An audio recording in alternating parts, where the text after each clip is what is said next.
환영합니다. 은혜의 여정입니다. 총구가 이마에 닿는 순간 차가운 쇠의 감촉이 피부를 파고들었습니다. 북한 장교의 손가락이 방아쇠에 천천히 힘을 실었습니다. 30초를 준다. 예수를 포기하라. 그의 거친 목소리가 콘크리트 벽에 부딪혀 메아리 쳤습니다. 시간은 흐르기 시작했습니다. 느리게 그리고 고통스럽게. 심장은 귓가에서 마지막을 준비하듯 콩캉거리며 뛰고 있었죠. 2019년 1월 북한 함경북도의 한 취조소 감방에서 그녀는 죽음을 정면으로 바라보고 있었습니다. 며칠 동안 이어진 고문으로 몸은 이미 망가질 대로 망가져 있었습니다. 입술은 피로 갈라졌고 발은 걸을 수조차 없을 만큼 부어올랐습니다. 영화의 감방이었지만 식은땀은 멈추지 않았습니다. 그런데 이상했습니다. 죽음이 눈앞인데 그녀의 마음은 은근한 평안으로 가득 찼습니다. 자신의 영혼이 어디로 가는지 분명히 알고 있었기 때문입니다. 장교의 숫자 세는 소리는 점점 희미해졌습니다. 대신 경비원들의 거친 숨소리만 또렷이 들렸죠. 정말 마지막 순간이 다가오고 있었습니다. 그녀는 천천히 눈을 감았습니다. 주 예수여, 내 영혼을 받아주소서. 아버지, 저들을 용서해 주소서. 지구상에서 가장 어두운 그곳. 하지만 바로 그곳에서 생명의 빛이 찾아왔습니다. 이 이야기는 그녀를 놓지 않으셨던 하나님의 이야기입니다. 지금부터 그 이야기를 들려드리겠습니다. 저는 32살 박수민이라고 해요. 제가 어떻게 지금 이 자리에서 이야기를 하고 있는지 궁금하신가요? 오늘 들려드릴 이야기는 믿기 힘든 이야기일 수도 있습니다. 하지만 제가 직접 경험한 하나님의 기적이에요. 북한 취조소라는 가장 절망적인 그곳에서 하나님의 빛이 임한 순간을 들려드리겠습니다.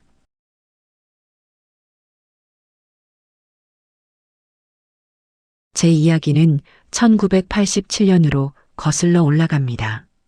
저는 북한 함경북도 경성이라는 작은 마을에서 태어났어요. 아버지는 수학 선생님이셨고 어머니는 방직 공장에서 일하셨습니다. 우리 집 거실에는 위대한 지도자님의 초상화가 걸려 있었죠. 모든 북한 가정이 그렇듯이요. 저는 3살 때부터 북한 국가를 배웠습니다. 5살 때는 충성의 노래를 달달 외웠어요. 평범한 북한 소녀의 삶이었습니다. 하지만 12살 되던 해 모든 게 무너져 내렸어요. 1999년이었습니다. 고난의 행군이라고 불리던 대기근 시기였죠. 어느 날 아버지가 학교에서 돌아오지 않으셨어요. 그냥 사라지신 거예요. 어머니는 우리에게 아무런 설명도 하지 않으셨습니다. 그저 더 열심히 일하러 나가셨을 뿐이에요. 몇 년이 지난 후에 고모가 제게 조용히 말씀해 주셨습니다. 내 아버지는 외국 방송을 들었단다. 그게 전부였어요. 우리나라에서는 사람들이 그렇게 사라집니다. 질문하면 안 되고 찾아서도 안 돼요. 그냥 잊어야만 하는 거죠. 언니와 저는 어머니 손에서 자랐습니다. 어머니는 하루 16시간씩 공장에서 일하셨어요. 집에 돌아오시면 너무 지쳐서 거의 말도 못하셨죠. 옥수수 죽을 끓이거나 운이 좋으면 감자 몇 개를 삶아주셨습니다. 언니는 야심이 있는 사람이었어요. 당에 들어가서 더 나은 삶을 살겠다고 늘 말했죠. 저는 그냥 하루하루 살아남고 싶었습니다. 버티는 것, 그게 제 유일한 목표였어요. 시간이 흘러 2015년이 됐습니다. 저는 28살이 되어 있었어요. 수산물 가공 공장에서 생선을 분류하는 일을 했습니다. 손은 항상 차갑고 비린내가 몸에 배었지만 그나마 배급을 받을 수 있었어요. 그해 겨울, 어머니가 갑자기 쓰러지셨습니다. 작은 마을 병원으로 옮겨졌지만 약도 없고 장비도 제대로 없는 곳이었어요. 저는 너무나 무기력했습니다. 어머니를 살릴 방법이 없었거든요. 어느 날 밤 저는 두만강으로 걸어갔습니다. 그곳에서 아무도 보지 않는 곳에서 울고 싶었어요.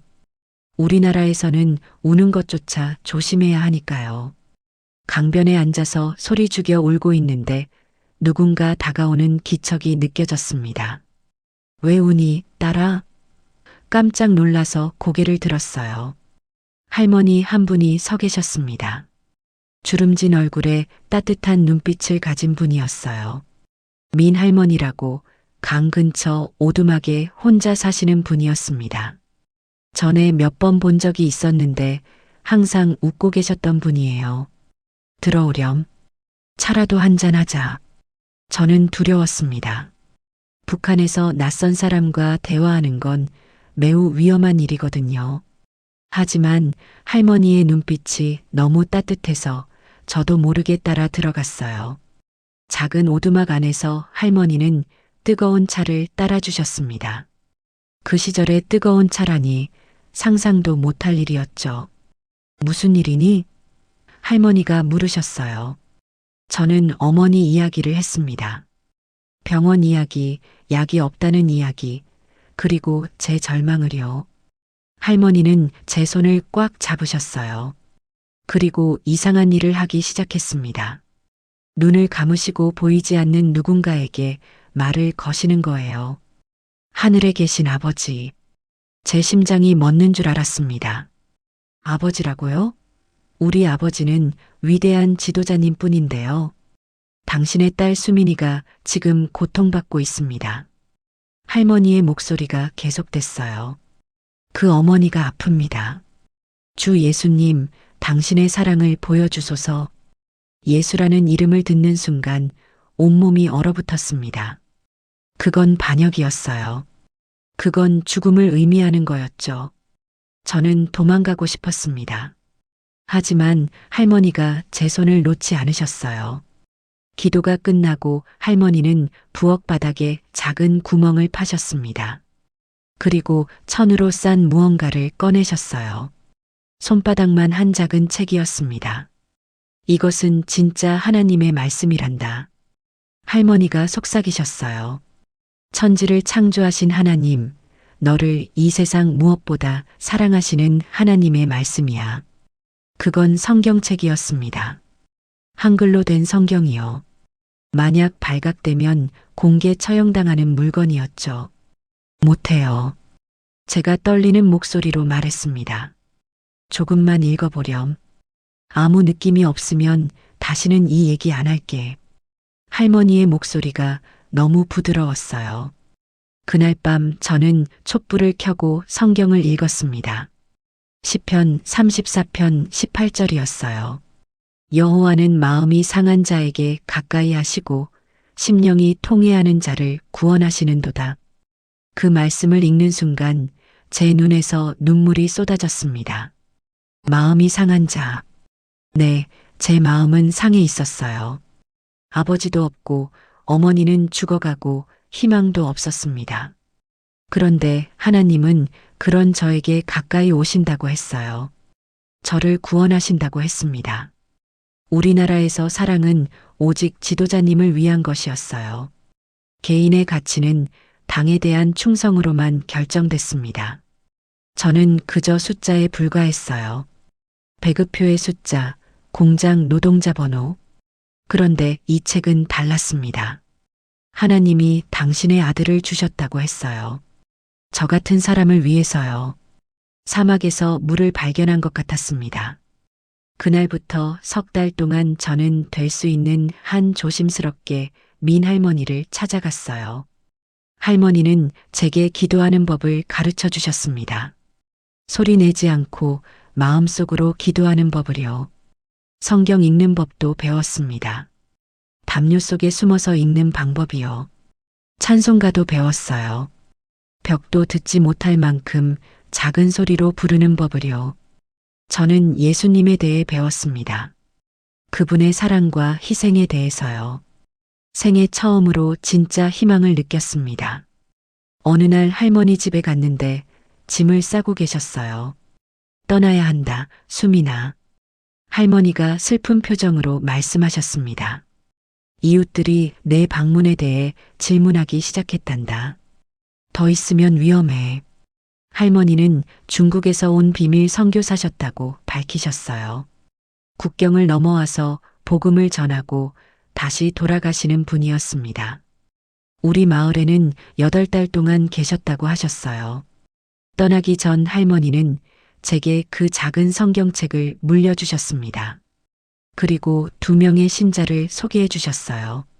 철수 아저씨라는 노인 목수분과 제 또래인 김윤아라는 여자분이었습니다. 절대 안전할 때만 만나거라. 할머니가 단단히 당부하셨어요. 항상 장소와 시간을 바꾸고 밖에서는 절대로 신앙 얘기하지 마라. 이 나라에서는 벽에도 귀가 있단다. 저희 3명이 처음 만난 건 철수 아저씨의 공구 창고였어요. 저는 너무 떨려서 무릎이 부딪히는 소리로 들킬까봐 걱정했습니다. 우리는 함께 기도했어요. 각자 성경 구절을 한 구절씩 나누면서요. 철수 아저씨가 말씀하셨습니다. 나는 30년 넘게 비밀 신자로 살았단다. 그분의 목소리가 떨리고 있었어요. 내 아버지가 정권이 들어서기 전에 기독교인이셨지. 내가 5살 때 주기도문을 가르쳐 주셨어. 수십 년 동안 그게 내 전부였단다.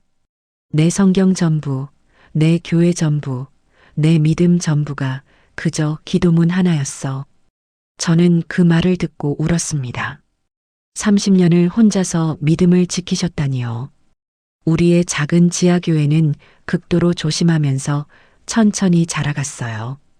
6개월 만에 5명이 됐습니다. 숲속에서 산책하는 척하면서 만났고 집을 고치러 간다는 핑계로 모이기도 했어요. 정전이 될 때는 어둠 속에서 움직였습니다. 민 할머니를 만난 지 2달 후에 어머니가 돌아가셨어요. 고통은 컸습니다. 하지만 처음으로 이 세상을 넘어선 위로가 있었어요. 어머니가 예수님과 함께 계시다고 굳게 믿었거든요.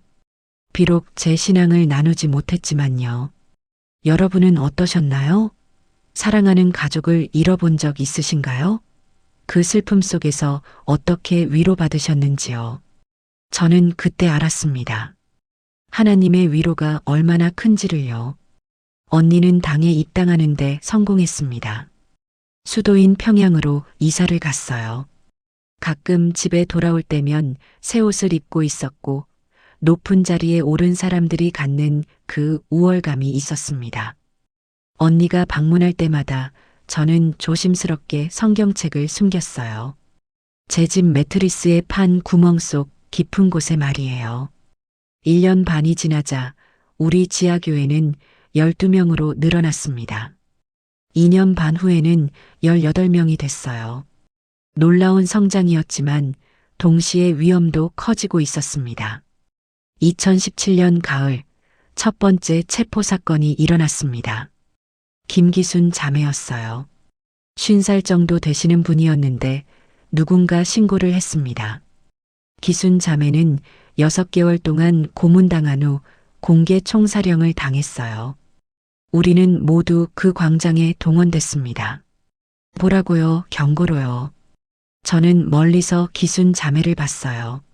너무 말라서 거의 알아볼 수 없을 정도였습니다. 하지만 그분의 눈빛만은 평안해 보였어요.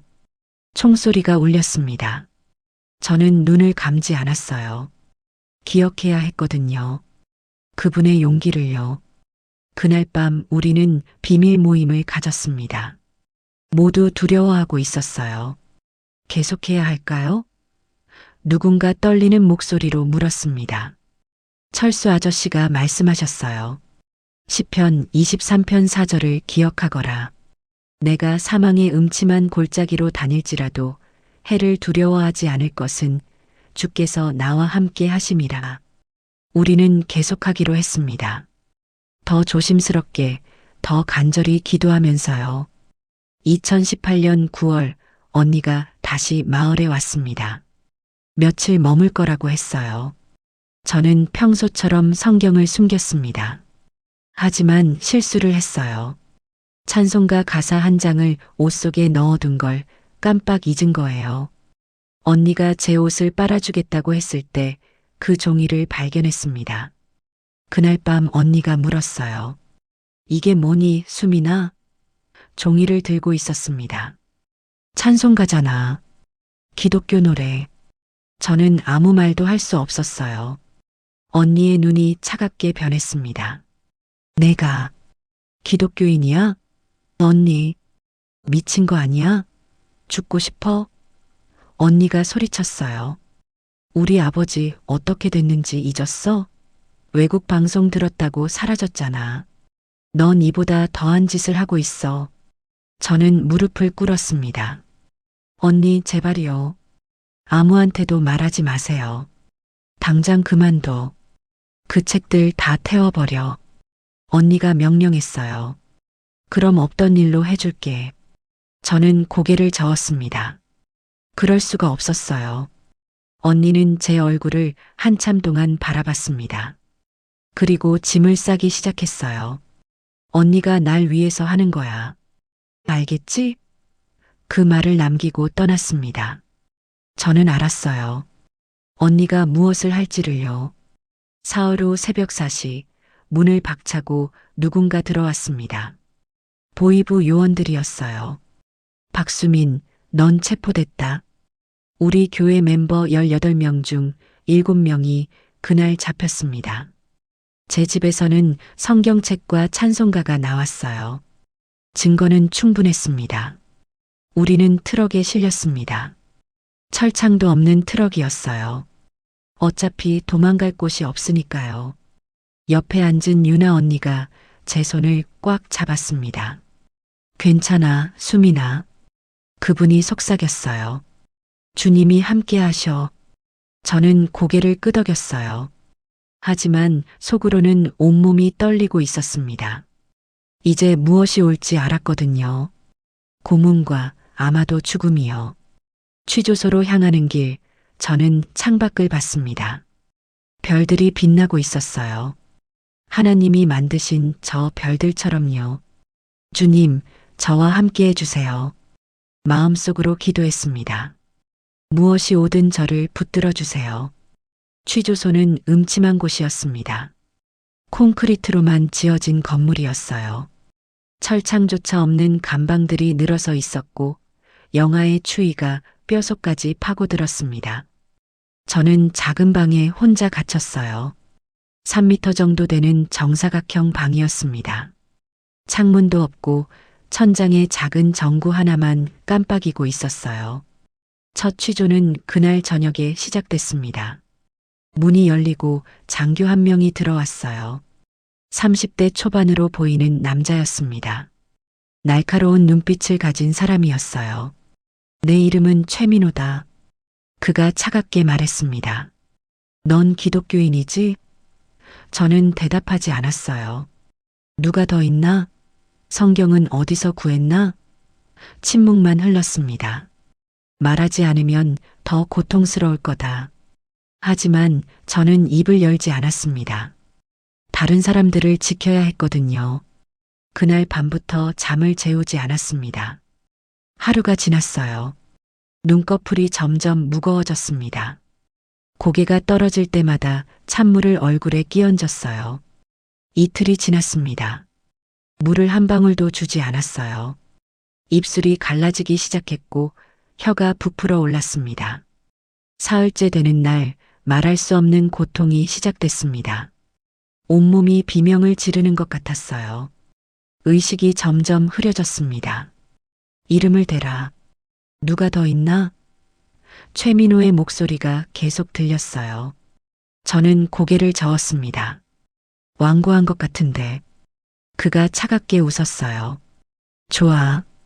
더 확실한 방법이 있지. 나흘째 아침 제 발에 씻을 수 없는 상처를 남겼습니다. 그 순간 비명을 질렀어요. 처음으로 소리를 낸 거였습니다. 고통이 너무 컸거든요. 피가 바닥에 흘렀고 걸을 수조차 없게 됐어요. 이제 말할 준비 됐나? 저는 울기 시작했습니다. 눈물과 땀과 피가 뒤섞였어요. 하지만 입은 열지 않았습니다. 며칠이 더 지났습니다. 저는 거의 정신을 잃을 뻔했어요. 어느 날 밤 최민호가 다시 들어왔습니다. 마지막 기회다. 그가 말했어요. 예수를 포기해라. 그럼 살려주겠다. 저는 간신히 고개를 들었습니다. 목소리를 짜내서 말했어요. 못 해요. 그가 한숨을 쉬었습니다. 그래, 내 선택이다. 새벽에 처형하기로 결정됐다. 문이 쾅 닫혔습니다. 저는 혼자 남겨졌어요. 바닥에 주저앉았습니다. 이제 몇 시간 남지 않았다는 생각이 들었어요. 머릿속에 성경 구절들이 스쳐 지나갔습니다. 마태복음 10장 28절이 떠올랐어요. 몸은 죽여도 영혼은 능히 죽이지 못하는 자들을 두려워하지 말라. 최민호는 제 몸을 죽일 수 있었습니다. 하지만 제 영혼은 절대로 죽일 수 없었어요. 로마서 8장 18절도 생각났습니다. 현재의 고난은 장차 우리에게 나타날 영광과 비교할 수 없도다. 이 고통도 지나갈 거예요. 그리고 저는 천국에서 기순 자매를 다시 만날 것이고 어머니도 만날 거였습니다. 저는 기도하기 시작했어요. 주님, 왜 침묵하십니까? 하지만 동시에 알았습니다. 하나님은 침묵하지 않으셨어요. 지금까지 저와 함께 계셨고 이 순간에도 함께하고 계셨습니다. 여러분도 그런 순간이 있으셨나요? 하나님이 침묵하시는 것처럼 느껴지는 때요. 기도해도 응답이 없는 것 같은 시간 말이에요. 저는 그때 깨달았습니다. 침묵처럼 보이는 그 순간에도 하나님은 함께하고 계셨다는 것을요. 새벽 4시쯤 문소리가 들렸습니다. 천천히 열리는 소리와 함께 여러 명의 발걸음 소리가 들렸어요. 때가 왔구나. 저는 생각했습니다. 주님, 제 영혼을 받아주소서. 눈을 감고 마지막 기도를 드렸습니다. 주님, 저를 천국으로 데려가 주세요. 그리고 제 언니를 용서해 주세요. 언니는 제가 죽는 걸 원한 게 아니었어요. 그냥 두려웠던 거예요. 철수 아저씨와 유나 언니도 지켜주세요. 그리고 감사합니다. 제게 당신을 알게 해주셔서요. 평안이 찾아왔습니다. 이상한 평안이었어요. 죽음 앞에서 느껴지는 평안이었습니다. 문이 완전히 열렸어요. 5명이 들어왔습니다.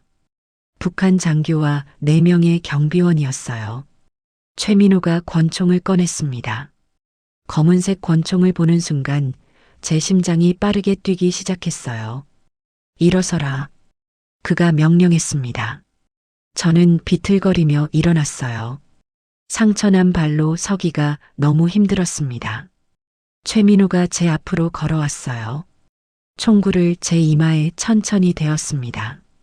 차가운 느낌이 전해졌어요. 30초를 준다.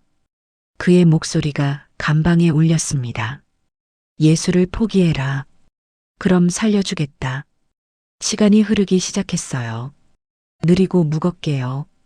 경비원들이 저를 둘러쌌습니다. 저는 눈을 들어 최민호를 봤어요. 그의 눈에도 뭔가가 있었습니다. 주저함일까요? 아니면 두려움이었을까요? 최민호의 목소리가 계속 들렸어요. 숫자를 세고 있었습니다. 하지만 저는 그 소리를 듣지 않았어요. 저는 조용히 기도했습니다. 주 예수여, 내 영혼을 받으소서. 시간은 계속 흘러갔어요. 제 심장 소리만 크게 들렸습니다. 쿵쾅, 쿵쾅. 최민호의 손가락이 방아쇠에 힘을 주는 게 보였어요. 이제 얼마 남지 않았습니다. 저는 천천히 눈을 감았어요. 아버지, 저들을 용서하소서. 시편 118편이 떠올랐습니다. 여호와께서 내 편이시니 내가 두려워하지 아니하리로다. 사람이 내게 어찌하리요. 마지막 순간이었습니다. 3, 2, 1. 최민호의 목소리가 떨리고 있었어요. 그때였습니다. 빛이 찾아왔습니다. 갑자기요. 감방 전체를 채우는 환한 빛이 임했습니다. 햇빛도 아니었고 전구 불빛도 아니었어요. 완전히 다른 종류의 빛이었습니다. 따뜻하고 부드러우면서도 밝은 빛이었어요. 저는 놀라서 눈을 떴습니다. 감방이 온통 빛으로 가득 차 있었어요. 보이지 않는 광원에서 나오는 것 같았습니다. 모든 곳에서 동시에 빛나고 있었어요. 그리고 음성이 들렸습니다. 내가 너와 함께 있다. 우리말이었어요. 분명하고 따뜻한 음성이었습니다. 천둥 같지도 않고 속삭임도 아니었어요. 그냥 음성이었습니다. 최민호가 비틀거렸습니다. 그의 손에서 총이 떨어졌어요. 철컥 소리를 내며 바닥에 떨어졌습니다. 4명의 경비원이 뒤로 물러났어요. 2명은 벽에 붙어서 온몸을 떨었고 1명은 바닥에 주저앉았습니다. 또 1명은 문 쪽으로 도망치려고 했어요. 이게 뭐야? 최민호가 더듬거리며 말했습니다. 그의 얼굴이 창백해져 있었어요. 공포에 질린 표정이었습니다. 빛은 계속 빛나고 있었습니다. 2분쯤 됐을까요? 아니면 3분이었을까요? 시간 감각이 사라졌어요. 영원처럼 느껴지는 순간이었습니다. 저는 그 빛 속에 서 있었어요. 모든 고통이 사라졌습니다. 발의 고통도 몸의 고통도 없었어요. 오직 평안만이 있었습니다. 따뜻함만이 있었어요. 내가 너와 함께 있다. 음성이 다시 들렸습니다. 이번에는 더 분명하게 들렸어요. 5명 모두 들은 것 같았습니다. 경비원 중 1명이 소리쳤어요. 귀신이다. 또 1명이 울기 시작했습니다. 최민호는 그저 얼어붙어서 움직이지도 못하고 있었어요.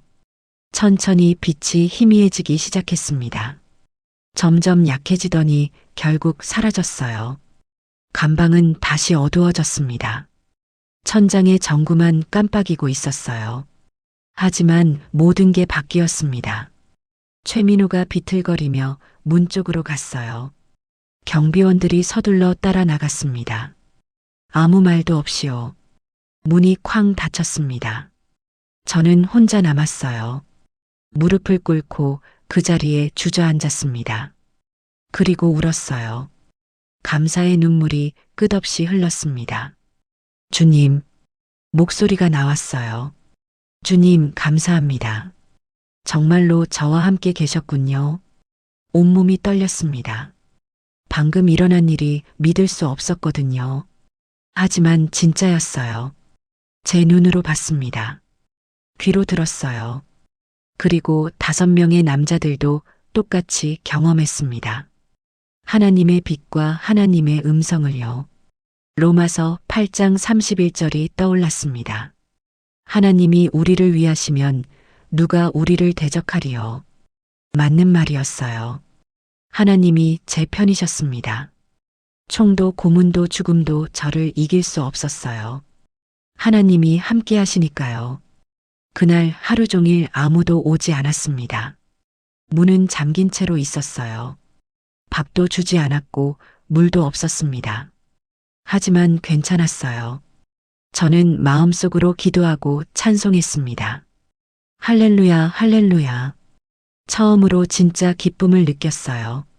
여러분은 기적을 경험해 보신 적 있으신가요?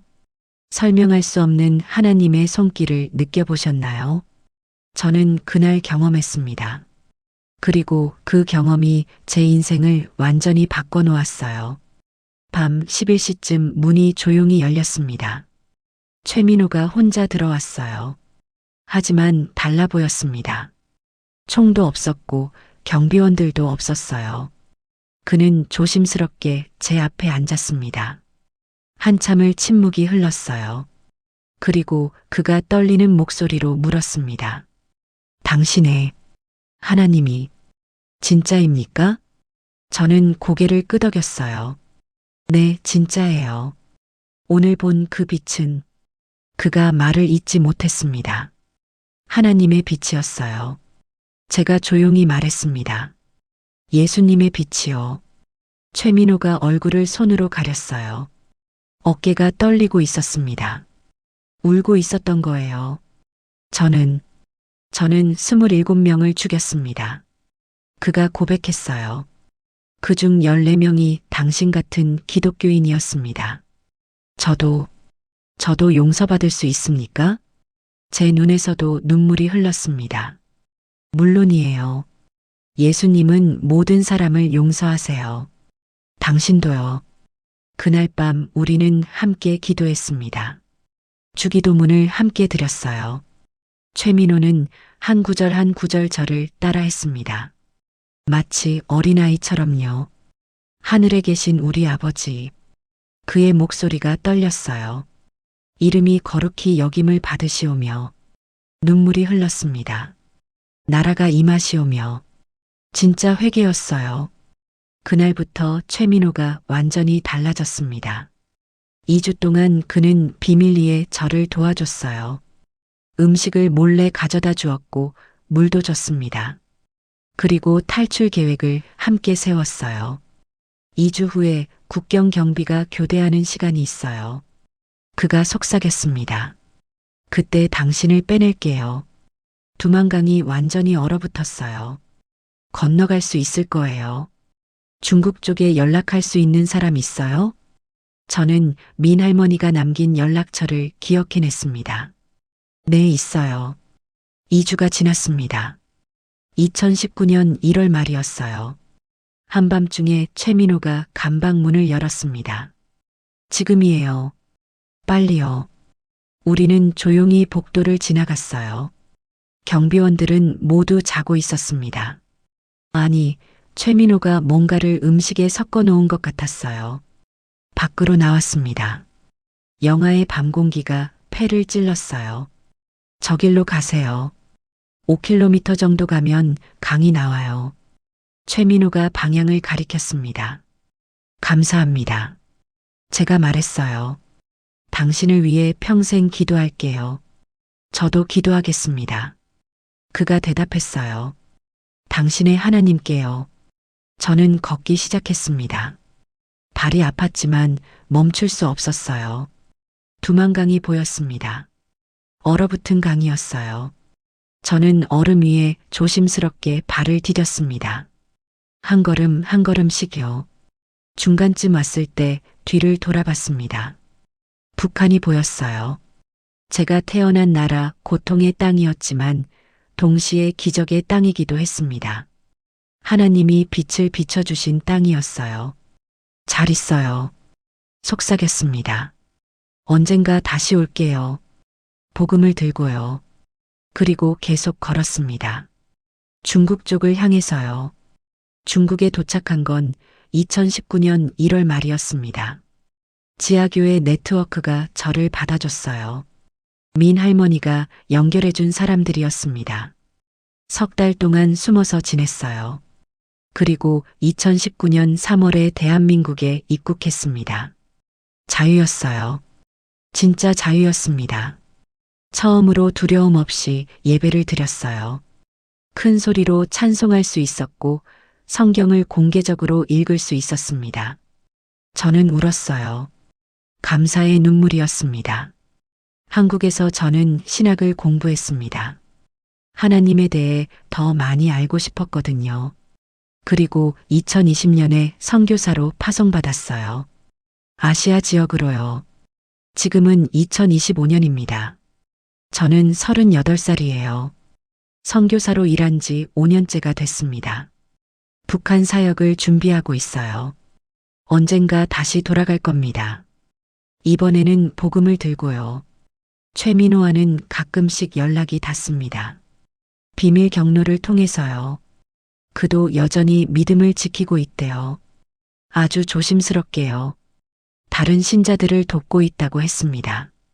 철수 아저씨와 김유나 언니는 아직 소식이 없어요. 매일 기도합니다. 그분들의 안전을 위해서요. 제 언니 박선희를 위해서도 매일 기도해요. 언니를 용서했습니다. 언니는 두려워서 그랬던 거예요. 저를 지키려고 했던 거였죠. 잘못된 방법이었지만요. 언젠가 언니도 예수님을 만나길 바랍니다. 그날 취조소에서 본 그 빛을 경험하길 바라요. 6년이 지났습니다. 2019년 1월 그 새벽 총구가 제 이마에 닿았던 순간이요. 하나님의 빛이 임했던 그 기적의 순간이요. 그 일이 제 인생을 완전히 바꿔놓았습니다. 저는 이제 압니다. 하나님은 진짜이시다는 것을요. 그분의 사랑은 진짜이고 그분의 능력도 진짜입니다.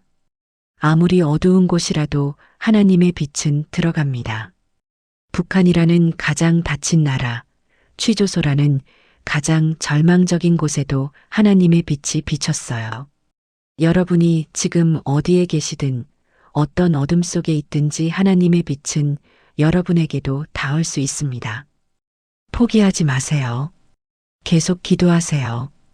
계속 믿으세요. 하나님은 여러분을 잊지 않으셨어요. 지금 이 순간에도 함께 계십니다. 시편 34편 18절 말씀이에요. 여호와는 마음이 상한 자에게 가까이 하시고 심령이 통회하는 자를 구원하시는도다. 제 마음은 상해 있었습니다. 하지만 하나님은 가까이 오셨어요. 저를 구원하셨습니다. 여러분의 마음도 상해 있나요?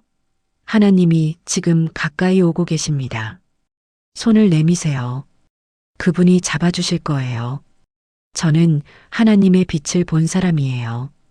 그리고 그 빛을 전하는 사람입니다. 여러분도 그 빛을 경험하시길 바랍니다. 감사합니다. 오늘 박수민 자매님의 이야기를 함께 나누었습니다. 이 간증 이야기를 준비하는 내내 제 마음은 참 무거웠습니다. 솔직히 말씀드리면 저는 박수민 자매님만큼의 용기가 없습니다. 며칠간의 고문을 견딜 수 있을까요? 총구 앞에서 신앙을 지킬 수 있을까요? 그 질문 앞에서 저는 자신이 없었습니다. 그래서 더 부끄러웠습니다. 이렇게 자유로운 나라에서 이렇게 평안한 환경에서도 저는 작은 어려움에도 흔들리곤 합니다. 북한의 지하교회 성도들은 목숨을 걸고 믿음을 지키는데 저는 무엇을 두려워하고 있는 걸까요? 여러분은 어떠신가요? 믿음 앞에서 자신이 없다고 느낄 때가 있으신가요? 저도 그렇습니다. 완벽하지 않습니다. 하지만 넘어지면 다시 일어서고 두려우면 하나님께 더 가까이 가려고 합니다. 그리고 이 믿음의 여정을 여러분과 함께 걷고 싶습니다. 오늘 하나님께 드리고 싶은 기도 제목이 있으시다면 댓글로 나눠주세요. 이곳이 서로를 위해 기도하는 작은 공동체가 되었으면 좋겠습니다. 이런 간증 이야기를 계속 듣고 싶으시다면 구독과 좋아요를 눌러주시고 우리 함께 한 걸음씩 하나님께 더 가까이 나아가요. 하나님의 은혜와 평강이 여러분의 삶에 늘 함께 하시길 진심으로 기도합니다. 감사합니다.